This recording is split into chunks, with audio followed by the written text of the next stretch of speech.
Welcome to another episode of The Brand Called You, a podcast and video show which brings you leadership lessons, knowledge, experience, and wisdom from hundreds of successful individuals from around the world. If you're new to the channel, please subscribe or hit the bell icon.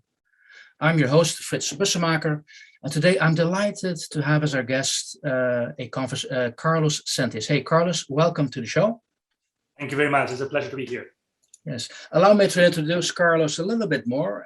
He's a global citizen from Spain, educated in information science and communication, and is the CEO of the World Innovation Alliance.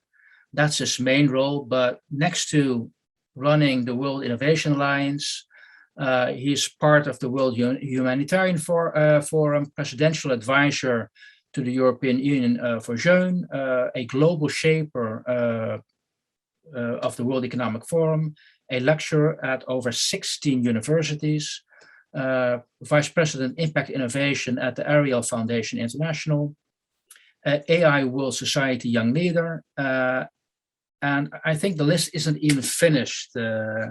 Carlos, is that true? These are all present activities you take care of. It is all places where I am incredibly privileged and grateful to be a part of, or to just be connected to the platform so we can try to support each other in our common missions that happen to all be connected to making impact. Great. But the main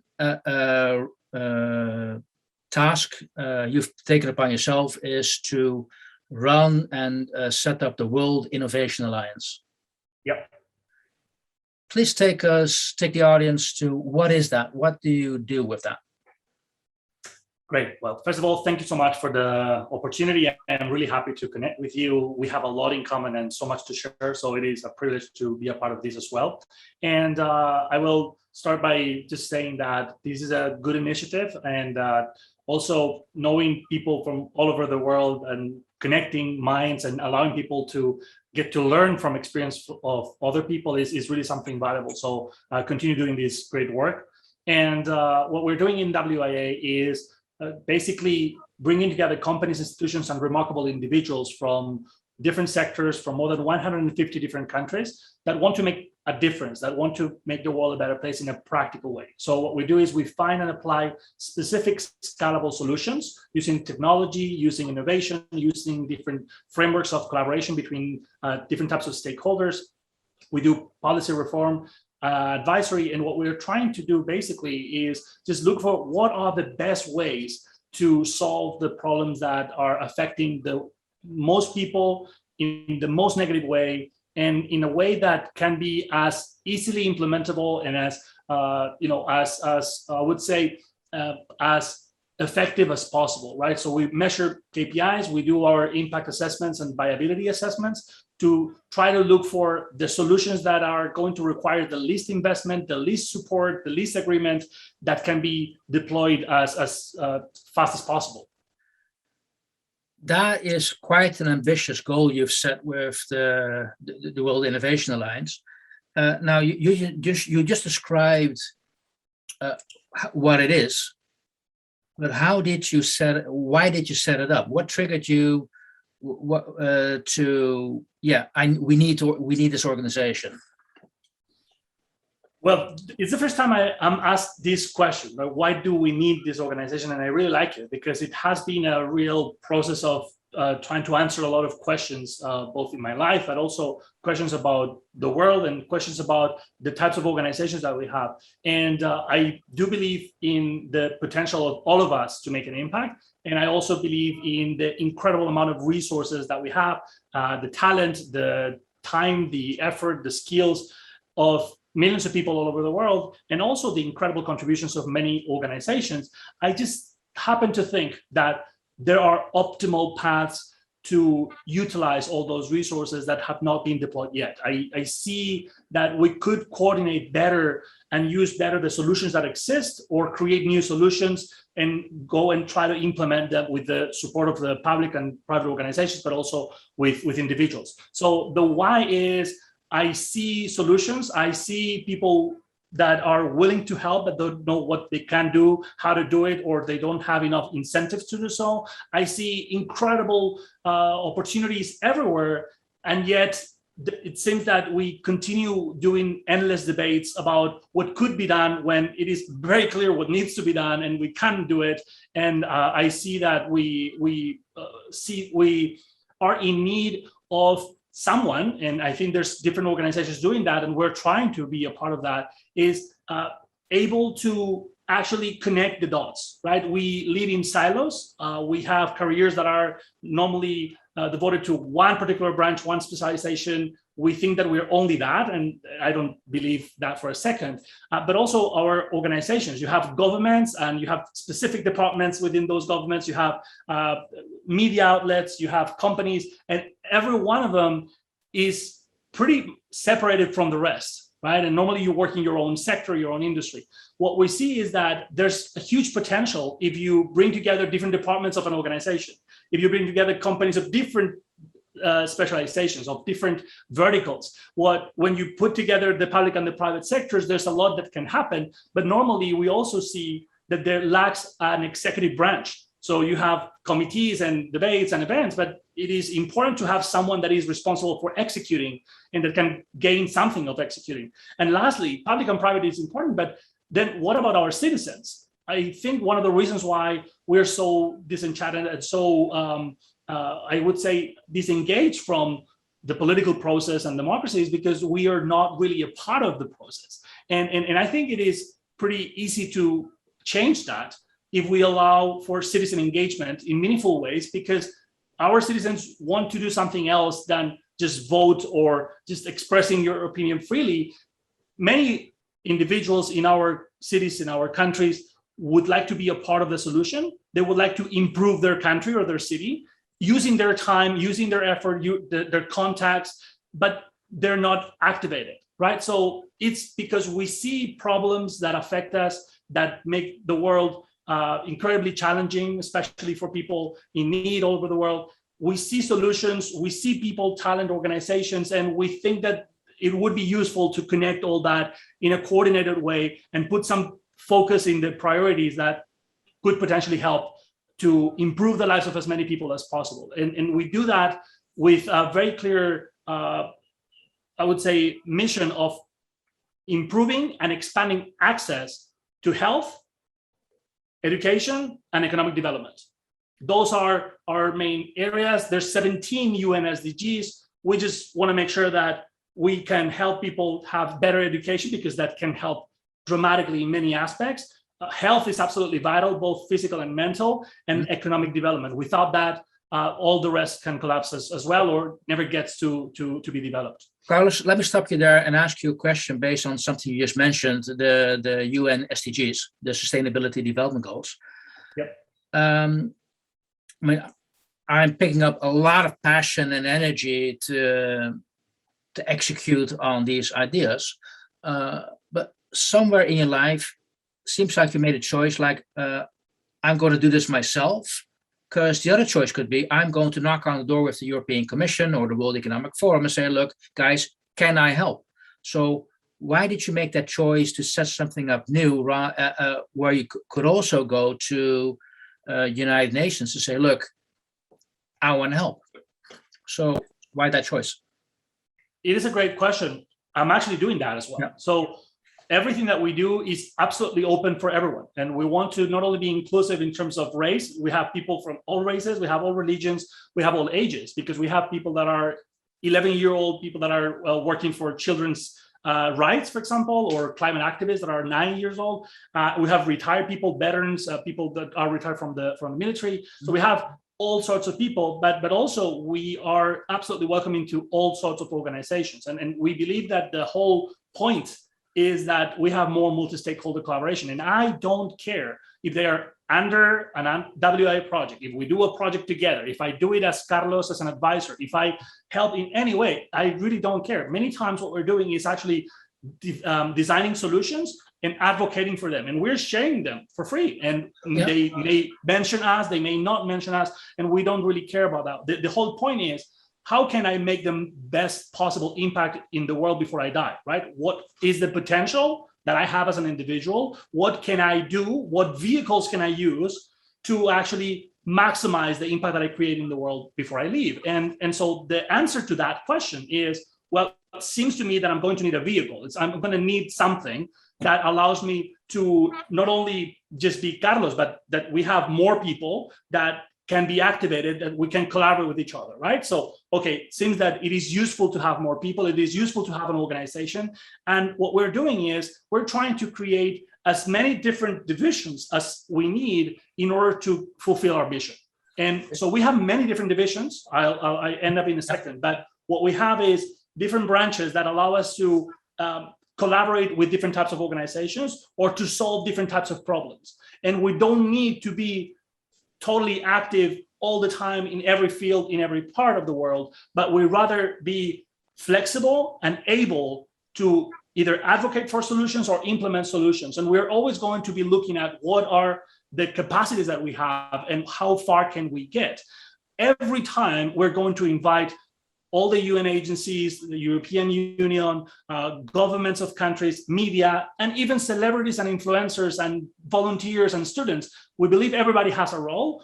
We're not intending to be more or better or bigger or faster than anybody else. We're just trying to make sure that we do the best we can to facilitate that these solutions get implemented if they are useful, and if not, that we together can find better solutions for the problems that are affecting us all.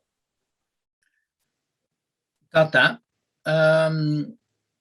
So it seems like you've set up an organization which, and not that, I would say the fabric of that organization did not exist in the ones you are collaborating with.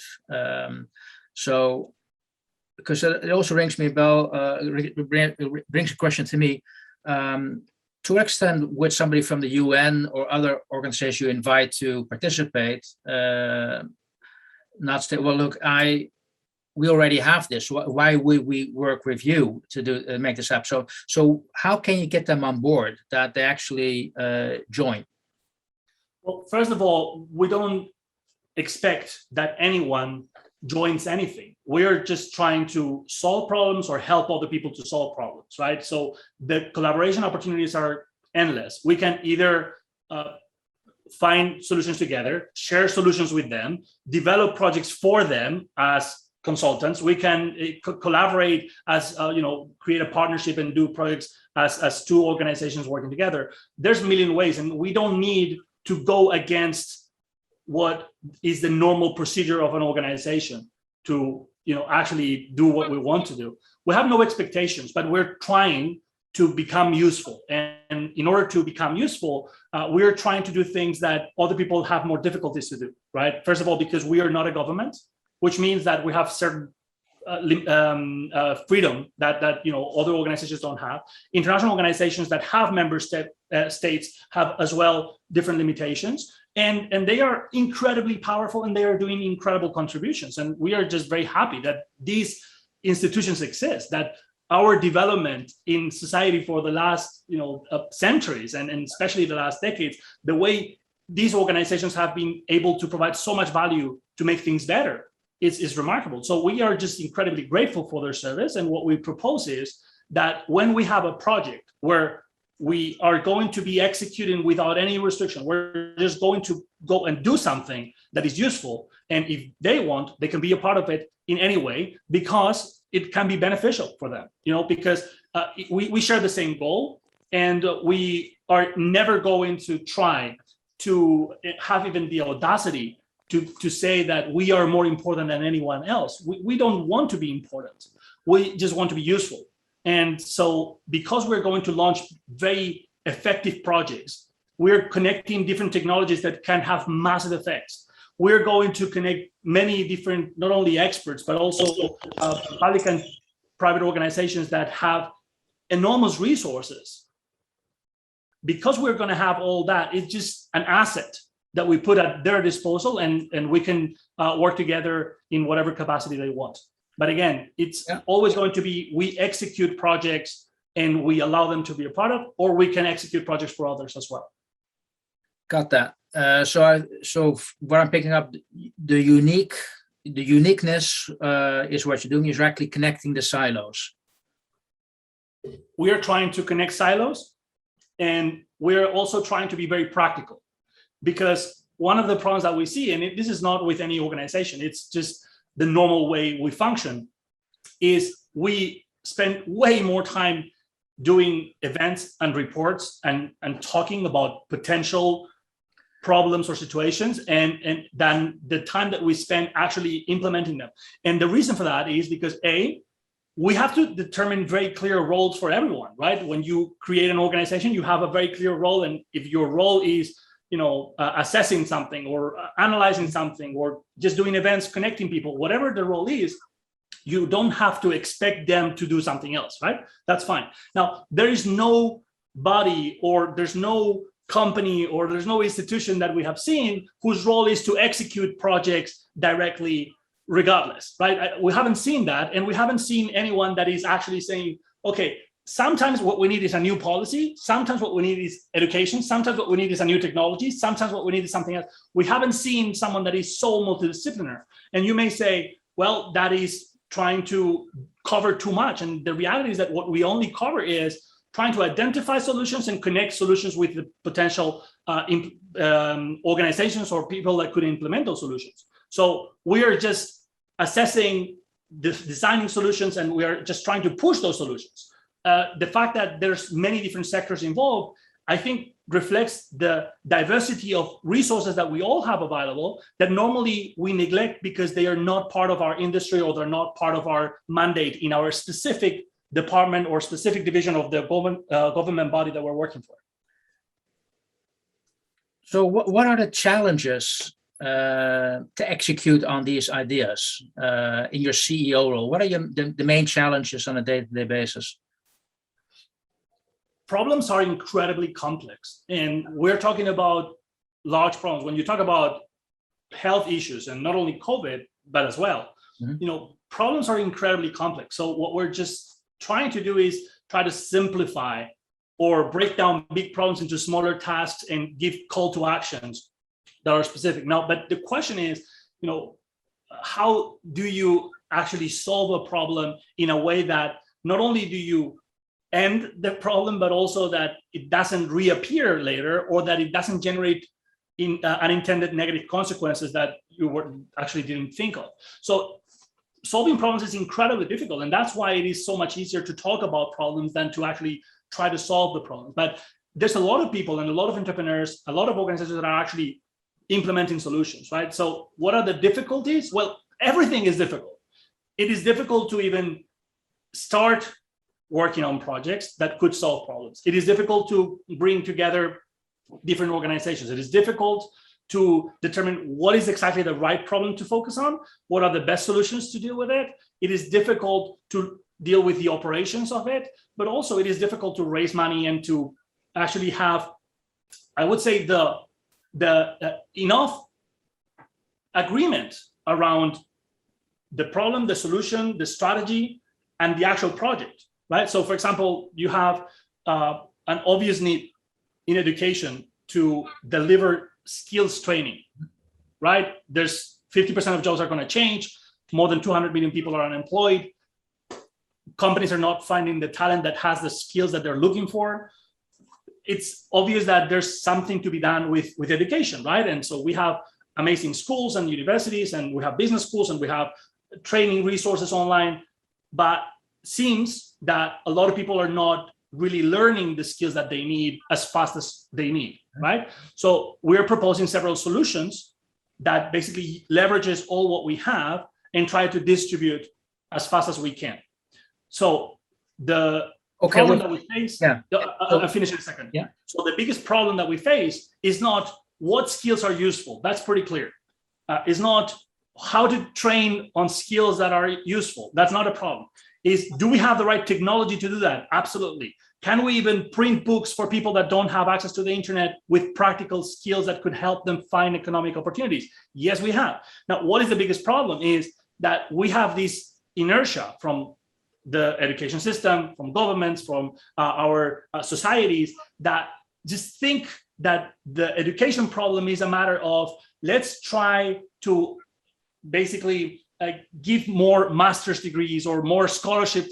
We don't need more masters and we don't need more scholarships, I would say. I think that what we need really is to make sure that the content that is available, the incredible resources that we have already there, that are in video already, that are distributed to people that need it, and that has some sort of certification, because people don't feel comfortable with learning something if there's no certification attached to it. So the problem, well, I could tell you a billion problems. In fact, every project has many, many tasks that you have to do in order to even get the ball rolling. And then it's how can you create things in a way that are appealing and interesting for all the different types of stakeholders. And then you have to launch the project, and then you have to deal with all kinds of problems.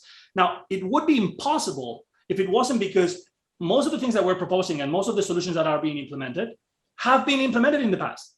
If you say, no, for example, political system cannot change. Well, it has changed many times. The education system has changed. Every single startup and every single new company that creates a new model is actually executing on a solution. So it is very possible. The question is, how fast can we convince people that this is not only possible, but useful? And actually, how can we just ask them for the smallest amount of work and effort and investment and time, so we actually can go forward? Because these solutions exist, and many of them have been around for decades. I'm just listening to you, Carlos, and I hear so much energy and passion. And I'm just, I'm just going to let the content rest for a minute, because I really want to understand where does your passion come from? What motivates you to spend so much time and passion on it? Well, I started my career when I was 18, right? Mm-hmm. Just when I just turned 18. And at that moment, I was pretty aimless. I was pretty useless. I didn't really know what I was doing. I was not even thinking about what I would do in the future. But I realized one day, and I have it written, that I was incredibly lucky, right? That my parents were very good to me. I was living in a safe environment. I was, healthy. Everything around me was support and love and fun, and everything was good for me. And I started working as a journalist, and I started writing about international news, and everything was catastrophes and death and, terrorist attacks and war. And so there was this dichotomy between my situation and how lucky I was, to live where I was living and to have the life that I had, and what was happening in the world. So I thought, okay, I need to do something, because obviously I have a better position. I have education, I have different resources that I may be able to deploy in the future. I clearly have the capacity of doing something if I just knew what to do, and if I had the actual resources or the experience, right? So not only that happened, but also I started writing about technology very early, right? And that changed my mind completely, because I also saw that there were a lot of technological solutions. I started watching TED Talks like crazy, and most people didn't know about them by then, but I was just watching hundreds of them and seeing that there's people that actually devote their lives to making a change, and that it's actually a profitable change many times, or they can build their careers on top of that. So that there's problems. I am fortunate to be in a position that I could help, and I'm happy. I have to appreciate what my parents have done for me, what other generations have done for me, and I just try to see, is there any solution or anything that I could do in my life to be useful, because I am not for now, right? And I started trying to become the best I could be. I still am very far away from being perfect, but what I have done is I have been doing self-assessments for already 14 years, trying to become better in every aspect, right? Trying to just learn more skills and learn more knowledge and understand better, and try to have ideas and understand my mind and the mind of others, and try to see if I can come up with a life that is worth living, a life that is valuable for others, and a life where I basically get as close as possible to fulfilling my potential with a purpose that is being useful for others, but also in a balanced way, in a model that I call well-being, impact, and prosperity, which is basically that you need physical and mental health, and you need to try to be happy at least in order to sustain everything else. You need to create an impact, because otherwise your life is going to be meaningless. And at some point you're going to regret, and you're going to feel uncomfortable, and you're going to see others and you're going to envy. It's not going to be nice if you only focus on yourself. But then if you don't make money, life is miserable for anyone. It doesn't matter what country you're living in. So well-being, impact, and prosperity as the balance that helps me have a canvas. But basically the whole point of my entire career has been trying to improve myself and improve the world. And if I'm not doing one, I'm trying to do the other. Now, am I good at anything? No, I'm not. I am just trying to be better. And just that, trying to aspire to be a better version of myself and trying to be useful for more people, that is a way better path than just allowing myself to be as bad as I can be, as any individual can become if you are in the wrong circumstances.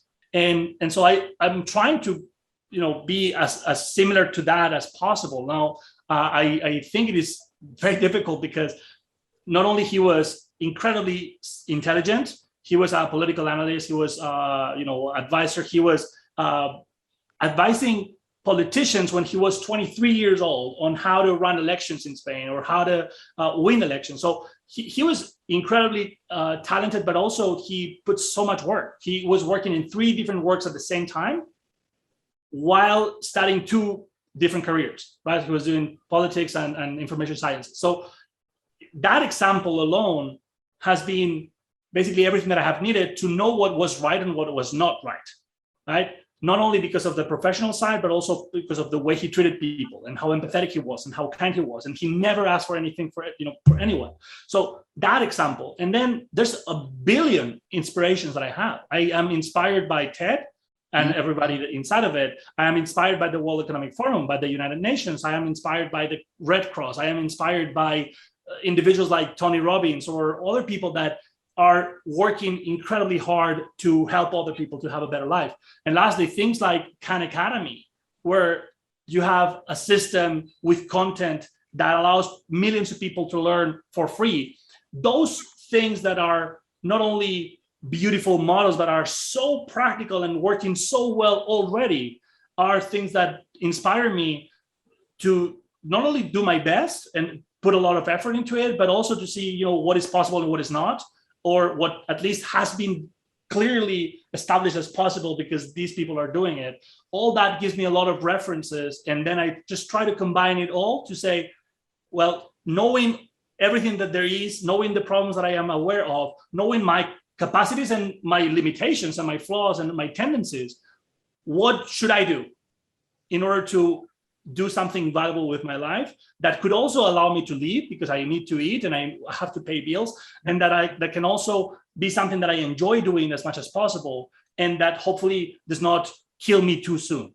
Effects of the convergence of new technologies are way beyond what we have been thinking about or discussing. Even when you're regulating AI and creating new policies to deal with ethical AI or biases or data privacy, I think we are just living so many of the problems that are going to come. We talk about climate change, as we should. We talk about many issues, health problems. I just don't think that we spend enough time thinking about all the problems and have the right protocols that are actually actionable and that we actually use, because we had protocols for pandemic and we didn't use them. So I am optimistic. I see the facts, and I think it is pretty clear that our life expectancy is better, our health is better, our education is better, our economic development is better, life of people is better in general. Now, is everybody better? No, not everybody is perfect. There's still more than 1 billion people living in extreme poverty. There's still more than 100 million girls that are sold for sexual exploitation. There's still many, many problems and wars being fought, and even situations like the one that we're seeing now in Afghanistan that were a little bit better, and now they turn into a nightmare. A friend from Afghanistan called me yesterday or sent me a message yesterday telling me that he needed to flee because the Taliban were looking for him, and he's trying to see if there's a way to go to Pakistan. So I am optimistic because of the trends, and you see all the graphs and every indicator of every important measurement is definitely going in the right direction. At least most of them. Even when we're talking about climate action, the fact that we may not be able to change the temperature, or the fact that we may not be able to do it on time, does not reflect the fact that we are changing dramatically our economic and political systems, and that we are actually trying to improve the way we treat the environment. It's getting better. We are more aware than ever, right? So even if it's not solved, whatever problem is not solved, we are trying. And I will finish with this. We see all these silo movements, right? You see the movement for women's rights and for climate change protection. And so we see all these different movements, right? Racial protection or justice, however you call it. So all these movements are indeed just part of the same movement. It's the movement of the SDGs. It is the movement of improving the world. We want to make things better. Most people want to make things better. And sometimes it's not clear. Sometimes you identify with one of those branches because you happen to be, happier with that. But the reality is that we are, as a community, as a global community, we are actually trying to make things better. And the idea that people are evil by default, that every company is evil, that every executive in every company does not care and everything that they do is greenwashing. No, it's not true. There's a lot of amazing people that are really using their power to make things better. Sometimes people care more, sometimes they care less. Still, they're acting more than before. So I am optimistic because not only I see that there's many things that are better, but I also see that the fundamental engine, which is our society, our culture, and our desire and our role models are actually gravitating towards what I call an impact economy and the improved movement. Hey, Carlos, I'm very happy and actually agree with your assessment that we can be optimistic about the future. It is going to be a bumpy road.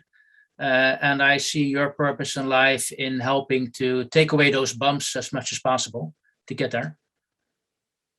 Well, I appreciate it. We just had a great conversation, and it's clear that we share so much, and there's a lot of things that I think are common sense, like the fact that we have networks that can be used to make things better, and that the importance of innovation, the importance of actually trying to focus on the right problems. I think there's things that are just, I would say, common sense for all of us, or should be easy to be agree on. But the problem that I see is that sometimes taking action is so much more difficult than just talking about it. And for a lot of people, seems to work the idea of talking about the problem as if they were solving it, just as if you're protesting and saying, I don't want a world with hunger. Well, that doesn't solve the problem. So it is good that you are against hunger. I think everybody is against hunger. Problem is, talking about a problem is not the same as working in the solution. And I think that we should encourage more action, KPIs, more accountability, and more, I would say, more support to everybody that is trying to make things better in a practical way that can, demonstrate that there is a potential positive outcome at the end of their work. Okay. Hey, I'm going to end this conversation, this great conversation, Carlos, with one final question from my side. This is the brand called you. What's your brand? How do you want people to remember you? What do people have to think of? As Carlos, you mean? Yes. Well, I would like to be useful. I would like people to remember me as a person that somehow did something that was useful for them, for their lives. I have the immense privilege to teach people and mentor people in different parts of the world. And the comments that I receive of that whatever I said, whatever I did, somehow improved their lives. That's what I would like to convey. Obviously, it's not a matter of what I communicate, and I just say that I am useful. It's more, well, I'm going to try to be the best I can be, and to touch as many lives as I can, as I possibly can, and hopefully some people think that I am useful for them. I don't know much about that. I just think that you have to work on yourself, which is what you can control, right? And if you try to be better and some people see you as evil, well, I am trying to be the best I can be. I know some people are going to attack us. I know some people are going to go against me. There's going to be people that disagree with me. People are going to think that I am full of that. I know. And I'm just going to try to do my thing. And if someone recognizes that it has been useful, great. And if no one recognizes it, at least I know that I am aligned with what I think I should be doing. And that should be enough, at least to sustain myself, even if people don't like me. Hey, Carlos, I want to thank you so much time. And ladies and gentlemen, I had a conversation with Carlos Sentis. I would qualify you as a very useful person to know. Thank you for listening to the Brand Called You videocast and podcast, a platform that brings you knowledge, experience, and wisdom of hundreds of successful individuals from around the world. Do visit our website www.tbcy.in to watch and listen to the stories of many more individuals. You can also follow us on YouTube, Facebook, Instagram, and Twitter. Just search for the Brand Called You.